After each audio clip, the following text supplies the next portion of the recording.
Hola, ¿qué tal? Espero que se encuentren muy bien. Mi nombre es Sebastián Enríquez.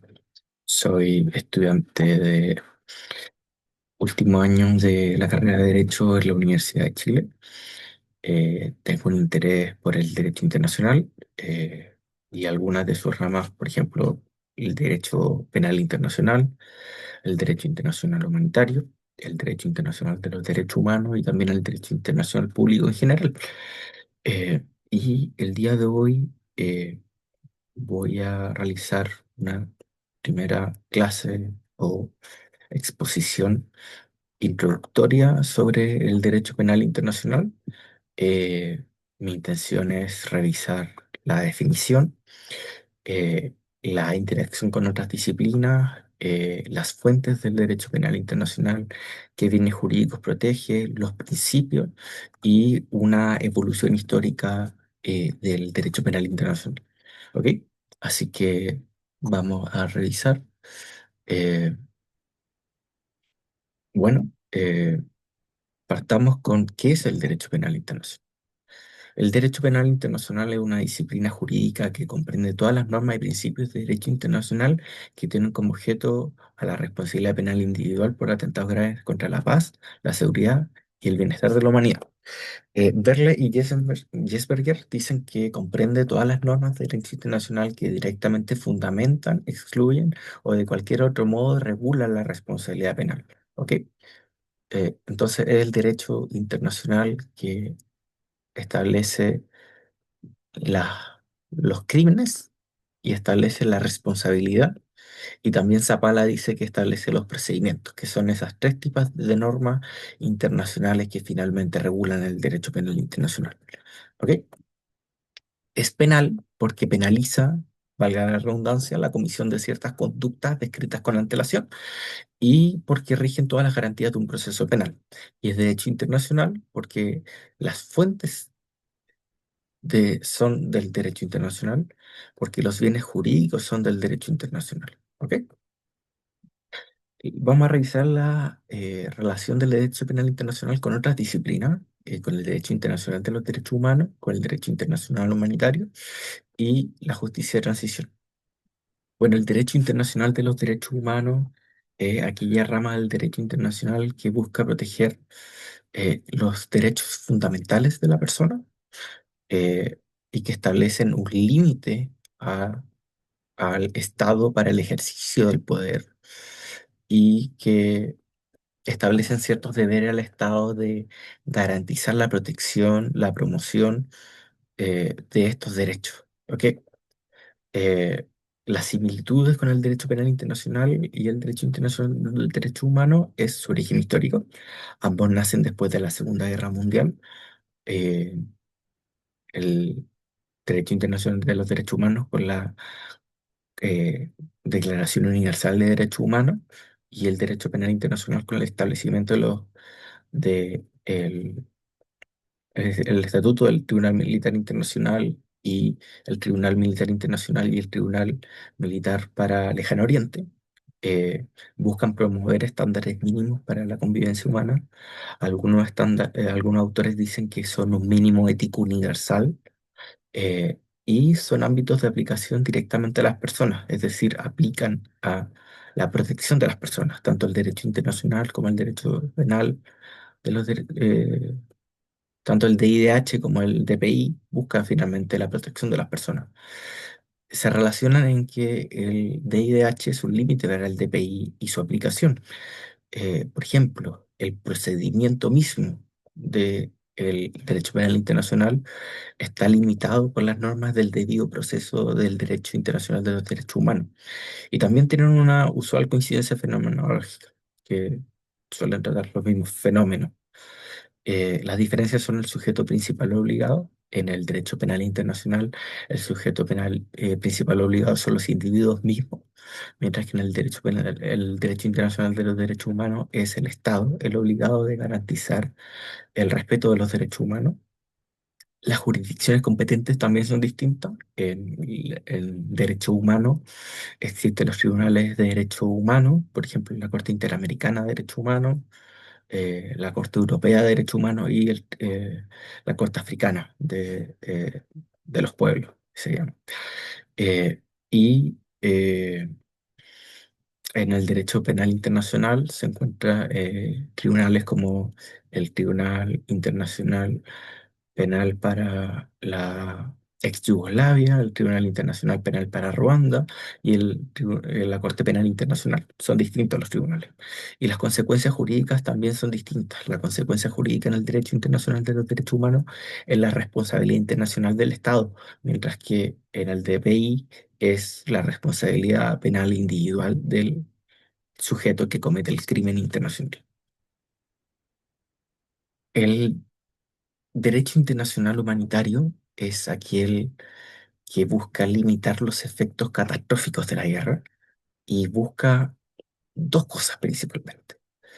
La primera es limitar los métodos y medios de guerra, es decir, las tácticas y qué armas se ocupan, el cómo se hace la guerra, y busca proteger también a las personas y a bienes que no son parte de las hostilidades, en el sentido de que protegen, por ejemplo, a los civiles, a los prisioneros, a los heridos, a los enfermos, a los náufragos, y protegen bienes civiles que no son objetivos militares, ¿ya?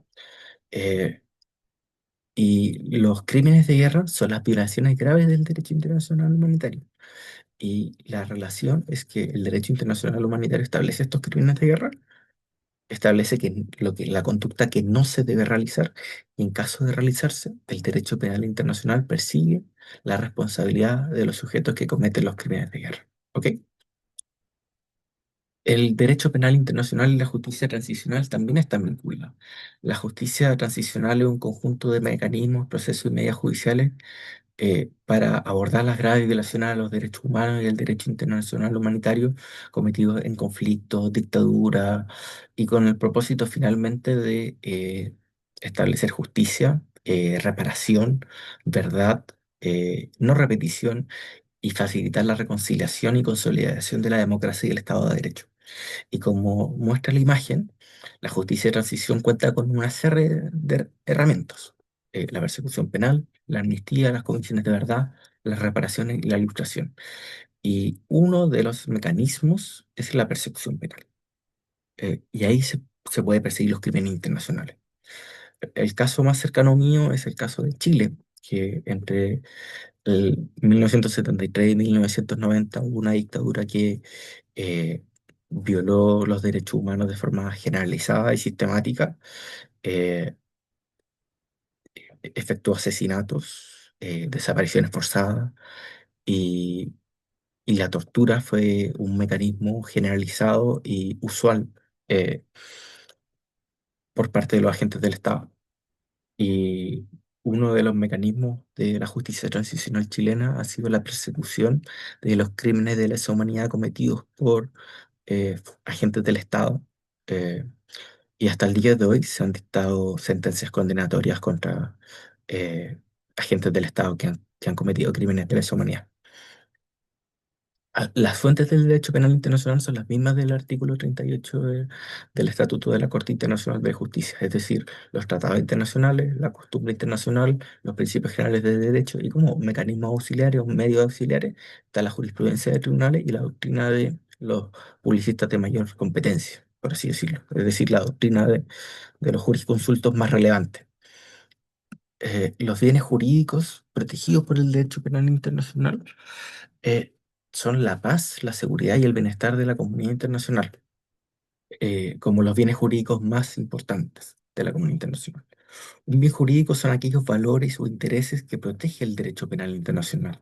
Por ejemplo, eh, la vida, la integridad sexual, el bienestar físico son algunas de las normas que protege el derecho penal interno.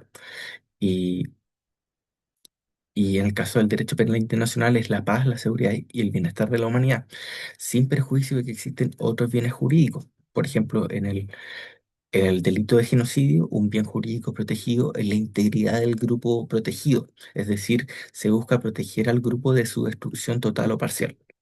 Eh, y el ataque a los intereses fundamentales de la comunidad internacional es lo que le da al delito una dimensión internacional y lo convierte en un crimen de derecho internacional que afectan a la comunidad internacional en su conjunto. Los principios del derecho penal internacional he identificado cuatro principios. El principio de legalidad, no un crimen sin el eje, es el principio más importante que tiene el derecho penal internacional y el derecho penal en general. Establece la irretroactividad de la ley penal, la accesibilidad y previsibilidad se sabe qué delitos están establecidos y es previsible lo que pase si se comete ese crimen. Se prohíbe, por ejemplo, también la analogía respecto a la descripción. Y otro principio es el principio de culpabilidad individual. Establece que la responsabilidad criminal es individual y el castigo masivo debe ser evitado. Eh, la responsabilidad solo surge de la atribución de actos o contribución específica y se excluye la responsabilidad fortuita. La pena asignada, también otro elemento del principio de culpabilidad individual, es que la pena asignada debe ser proporcional a la responsabilidad individual del condenado. Por el principio de imprescriptibilidad de los crímenes internacionales, al no prescribir se pueden perseguir en el tiempo. Eh, y otro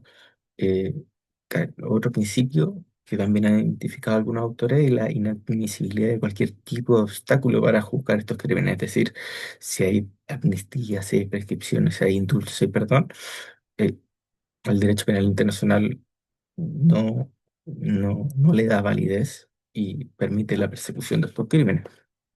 Y ahora, revisando la evolución histórica del derecho penal internacional, primero hay que revisar el fin de la Primera Guerra Mundial, donde existen algunos intentos de establecer, por ejemplo, o algunas intenciones de establecer un Tribunal Penal Internacional, pero fueron fórmulas de compromiso.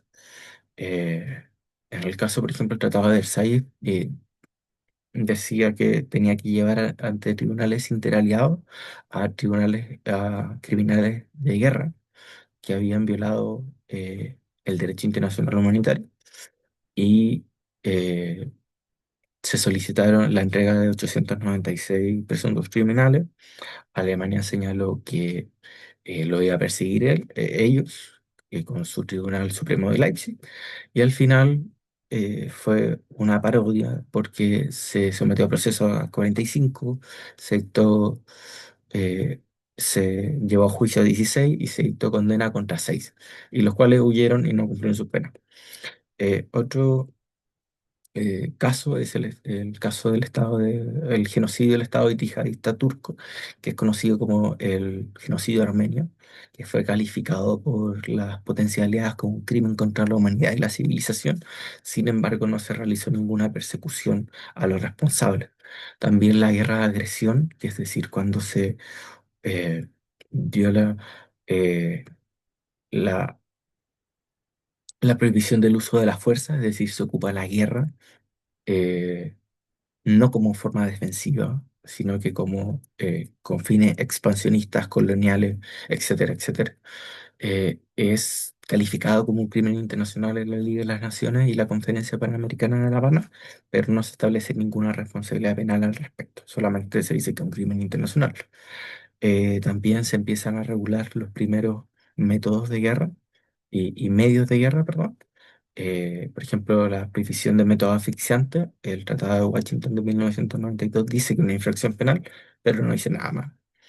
Existen ciertos proyectos de la creación de un Código Penal Internacional y un Tribunal Penal Internacional, pero quedan en intenciones, y la Declaración de Moscú de 1942 que las potencialidades acuerdan la persecución y sanción a los oficiales y soldados alemanes que cometan crímenes de guerra. Luego de la Segunda Guerra Mundial es cuando nace propiamente tal el derecho penal internacional.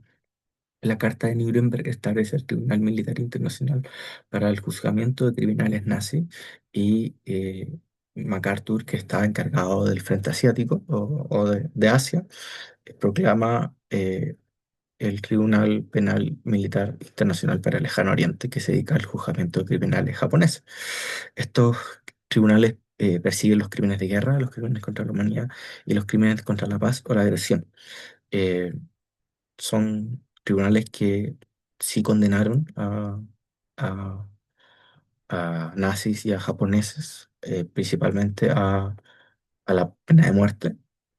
Tenían la característica de que tenían competencia parcial porque solamente juzgaban a una de las partes que eran los vencidos, entonces se dice que una justicia de los vencedores, y se ocupaban solamente de los mayores responsables, de los altos mandos, por así decirlo. El resto sería juzgado por tribunales nacionales o tribunales especiales. En 1990, luego de una pausa en el derecho penal internacional, debido a que, debido a la Guerra Fría, no había acuerdo respecto a la persecución de crímenes internacionales, solo después del muro y producto del genocidio de Ruanda y el genocidio de Srebrenica, eh, se decide a través del Consejo de Seguridad, a través del capítulo 7 que busca el- el establecimiento de acciones que busquen la paz, por así decirlo, se crea el Tribunal Penal Internacional para la Yugoslavia y el Tribunal Penal Internacional para Ruanda. La competencia son crímenes de genocidio, crímenes de lesa humanidad y crímenes de guerra. Y son muy importantes estos dos tribunales, o sea, estos dos tribunales porque han aportado muy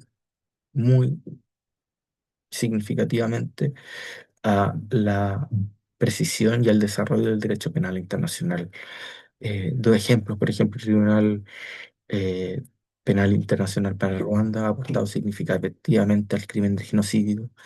eh, y bueno, ambos también han aportado significativamente a los crímenes de guerra. Eh, y actualmente hay tres situaciones o tres procesos que hay que hablar. El primero es la consolidación del Estatuto de Roma y el establecimiento de la Corte Penal Internacional. El Estatuto de Roma es el documento central del derecho penal internacional el día de hoy. Establece los crímenes, establece un tribunal y establece un procedimiento para aquellos crímenes y para el funcionamiento mismo del tribunal. Si bien se acordó en 1998, solamente hasta 2002 entró en vigor porque se necesitaban las 60 ratificaciones mínimas para que el tribunal. Actualmente hay 124 estados. eh, Se persiguen cinco crímenes: el genocidio, la instigación al genocidio, los crímenes de lesa humanidad, los crímenes de guerra y los crímenes de agresión.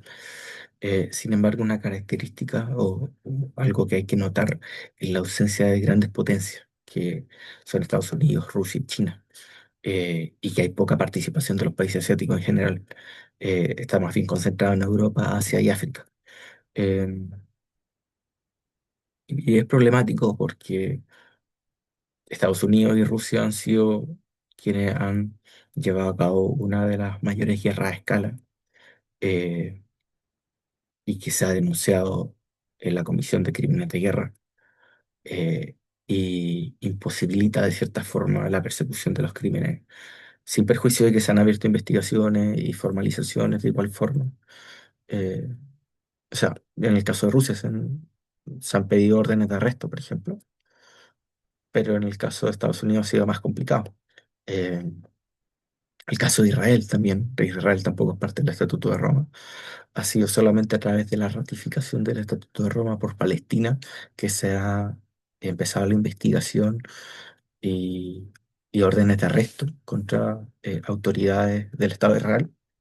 Eh, pero la Corte también enfrenta varios, y la justicia penal internacional enfrenta varios problemas o varios tópicos, que principalmente la tensión entre la geopolítica y la justicia penal internacional, porque la justicia penal internacional, al igual que el derecho internacional, requiere de la voluntad de los estados, y muchas veces la voluntad de los estados está con cálculos políticos, cálculos geopolíticos, y no con lo que es debidamente adecuado o lo que es acorde a derecho internacional.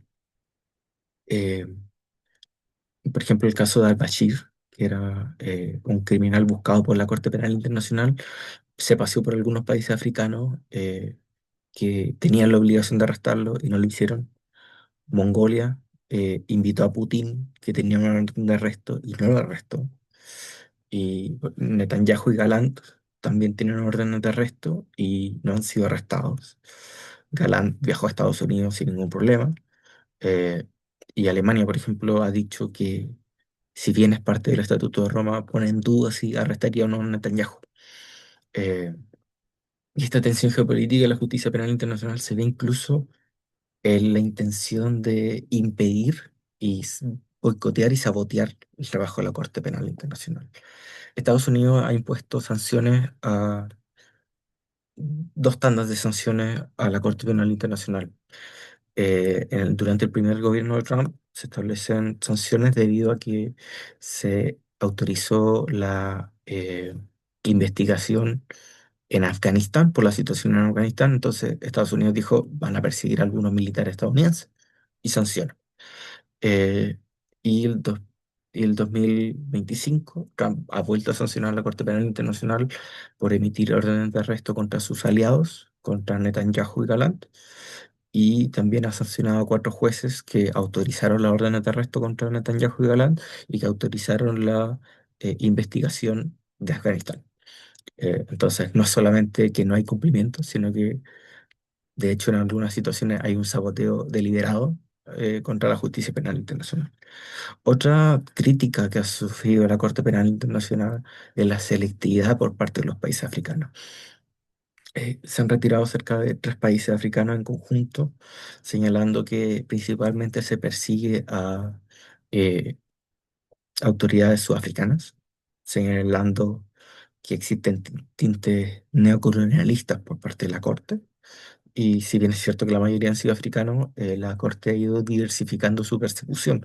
Hoy día no solamente se persigue en África, se persigue en Europa a Putin, por ejemplo, se persigue en Asia se persigue a Duterte, en Medio Oriente se persigue a Netanyahu y Galán. Entonces se ha ido diversificando y se ha perseguido, por ejemplo, en Afganistán ahora se han abierto investigaciones, hay investigaciones por Venezuela también. Entonces se ha diversificado la persecución. El segundo fenómeno que actualmente es el establecimiento de tribunales híbridos. Por ejemplo, en Sierra Leona, en Timor Oriental y en el Líbano se han establecido tribunales híbridos y en otros países como Camboya, Kosovo y Bosnia y Herzegovina se han establecido salas especiales en los tribunales nacionales, por así decirlo. Entonces, ¿qué es lo híbrido acá o lo internacional? Es que el sustento jurídico, la elección de los jueces y fiscales o el derecho aplicable tienen componentes de derecho internacional penal. Eh, También se suele involucrar a la ONU en estos tribunales híbridos. Y por último, la última característica es la implementación del derecho penal internacional en el derecho interno de los Estados parte del Estatuto de Roma. El Estatuto de Roma no establece la obligación de que los estados incorporen en su derecho interno legislación que tipifique, que establezca los crímenes del Estatuto de Roma, pero establece la obligación de perseguir estos crímenes. Y los estados han entendido que la mejor forma de realizar esta obligación de perseguir eh, es adecuando su legislación con y tipificando los crímenes respectivos, crímenes de genocidio, crímenes de guerra y crímenes de lesa humanidad. Porque, y esto lo veremos más adelante, uno de los principios de la Corte Penal Internacional es que la Corte Penal Internacional no está para perseguir todos los crímenes, sino que es selectiva. Y lo principal es que los estados deben perseguir los crímenes y la Corte, en caso de que no se pueda o no quiera el Estado perseguir estos crímenes, la Corte conoce del asunto. Y el caso chileno es la dictación de la ley 20.357 que establece el crimen de genocidio, el crimen de lesa humanidad y el crimen y crímenes de guerra. Eh, y bueno, les quiero agradecer por haber llegado hasta acá. Espero que les haya servido esta introducción. Eh, Sé que igual puede que sea mucho en poco tiempo, pero intenté hacer lo que pude. Si quedaron algunas dudas, si no quedó algo muy bien explicado, o si eh, quieren aportar a la discusión, están los comentarios. Yo feliz de leerlos. Y eso, agradecerles y espero verlo en siguientes episodios de, de este curso de Derecho Penal Internacional.